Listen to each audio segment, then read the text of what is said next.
According to VFACTS, the Isuzu D-MAX is one of Australia's top-selling vehicles, as Australians love their dual cab utes. This particular one is the LSU Plus. It is priced just over 63,000 Australian dollars, and this is the type of ute you should buy if you're looking at things like the Ford Ranger XLT, Toyota Hilux SR5, and the Mitsubishi Triton. And in this video, I am going to tell you everything you need to know about it. And to do that, I'm going to run you through its model grades, the options and specifications, the design, interior, practicality, the tray, powertrain, and then I'm going to drive it to see why this dual cab ute is so popular.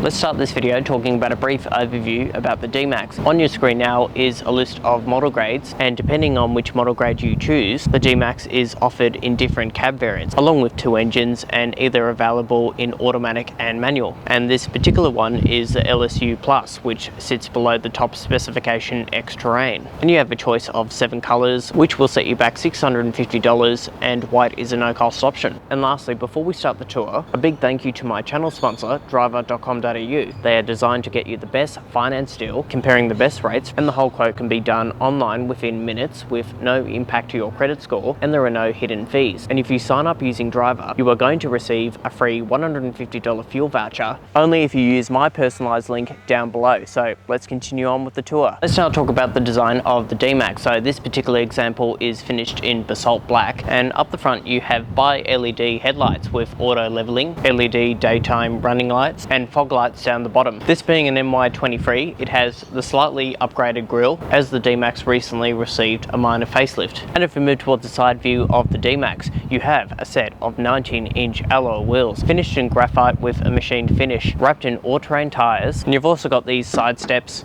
chrome mirror caps and door handles. And if we move towards the rear design of the D-MAX, it has part LED tail lights with halogen bulbs in the centre. You have a plastic step-up bar, along with a towing package that has been fitted to this car, as the D-MAX does have the capacity to tow 3.5 tonnes. And in terms of off-road information, all of those details are on the screen now. Now, before you climb inside the D-MAX, you have a remote key, keyless entry, and push ignition start. And once you're inside the D-MAX, a few things you will notice. It is a simple design. However, it doesn't feel as up-to-date in terms of technology like the latest generation Ford Ranger. That looks a lot more high-tech than this, but it is a little bit more expensive. However, compared to the D-MAX's closest rival, the Toyota Hilux SR5, it feels a lot more luxurious. For example, you have a leather-wrapped steering wheel opposed to a plastic one, and leather-wrapped seats opposed to cloth seats. They can also be heated in the front row, and you do have dual-zone climate control. And that brings me on to build quality. So you have soft touch materials on top of the dashboard, leather on the door padding and where you place your arm, soft touch materials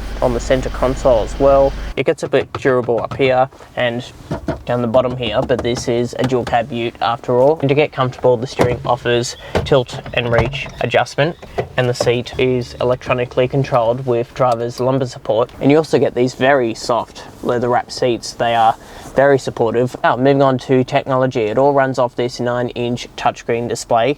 You have some shortcut buttons down here, as well as some shortcut buttons on the steering wheel, but I'll run you through its features. So this is your main menu. As you can see, pretty basic layout, but it does have the basics like AM, FM and DAB radio, Apple CarPlay and Android Auto. I'll just show you what that looks like right now. As you can see, it takes up the whole screen, unlike the Ford Ranger. There's also voice recognition, inbuilt satellite navigation, and an 8-speaker surround sound system. And moving on to safety, you have a reversing camera with parking guidelines and parking sensors only for the rear, along with a rear cross traffic alert. And other key features include autonomous emergency braking with pedestrian and cyclist detection, traffic sign recognition, and a driver attention assist. And on the steering wheel, radar cruise control with semi-autonomous steering. Now moving on to the instrument cluster, it is an analog cluster with a 4.2-inch display in the center. Shows you everything you need to know, like your fuel consumption, media functions, pretty much all the basics, and it is very simple to read. And in terms of off-road modes, you can select different functions with this dial here, switching it from 2-wheel drive to 4-wheel drive and 4-wheel drive low range.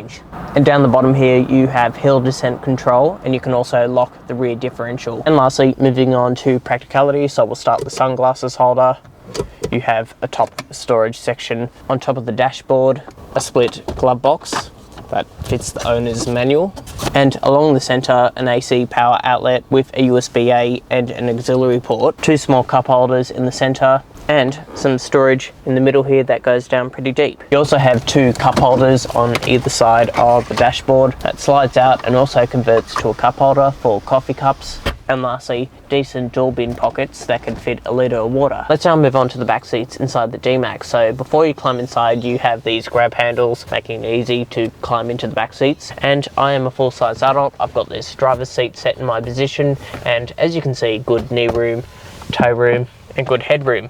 Now in terms of other key features, you have this coat hook, mat pockets behind the rear seats, air conditioning vents with a USB-C port and a storage slot, decent door bins that fits a litre of water, and a fold down armrest with two small cup holders. And for storage, you can fold this back seat down if you require additional space, as well as the bottom seats as well. And lastly, for baby seats, these two outboard seats are ISOFIX compatible, and right behind me you have free top tether points. Let's now move on to the tray. So this particular car has been fitted with a few accessories like this roller cover and these cargo carriers. It is a manual roller cover, so if we just open up the tray, you can see the tray has hydraulic struts, making it easy to lift up and down, and overall it is pretty decent size, plenty of tie down hooks. And as you can see on the screen, I've listed out all of its key dimensions with length and height. And to close it, just pull on the strap and the roller cover is manually operated.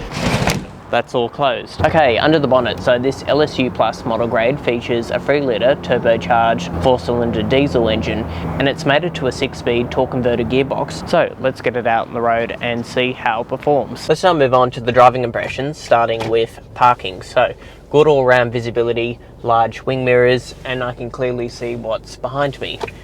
And if I just put it reverse, you have the reversing camera, of course, and as you can see, that is easy to do, and I'm quite close, so let's pass the test. And now driving it around town. So the steering has a nice weight to it, but it isn't as heavy as a Hilux, and that's a good thing. So I think it is a bit more refined than its main competitor, and it's also quite efficient on fuel. So around 9 litres I have been averaging around the city, and I'm sure that drops down a little bit more on the freeway, but I'm quite impressed with that. And in terms of refinement on the road, it is a ladder frame chassis, so you would expect a little bit of body roll like many of its other competitors. However, one thing to note, the turbocharged diesel engine is a little bit noisy, but it's not a deal breaker. Like, it's quite torquey for a 4-cylinder diesel. So all round, for the equipment and the refinement features you get, it's a pretty good package, considering it is $10,000 to $20,000 less expensive than a Ford Ranger Wildtrak, and you don't have to wait that long to get a new car. So pretty impressed with it. So as a wrap up, what do I think overall about the D-MAX? In comparison to the Ford Ranger XLT and the Hilux SR5, the D-MAX comes standard with more equipment features. It's also comfortable to drive on a long journey. It is a little bit dull inside, not as up to date as the latest generation Ranger. However, the D-MAX is slightly cheaper than its other Ute alternatives, so I think the D-MAX is definitely a dual cab Ute you should shortlist. So I hope you enjoyed the film. Please give it a like, share and subscribe, and I'll see you in the next video.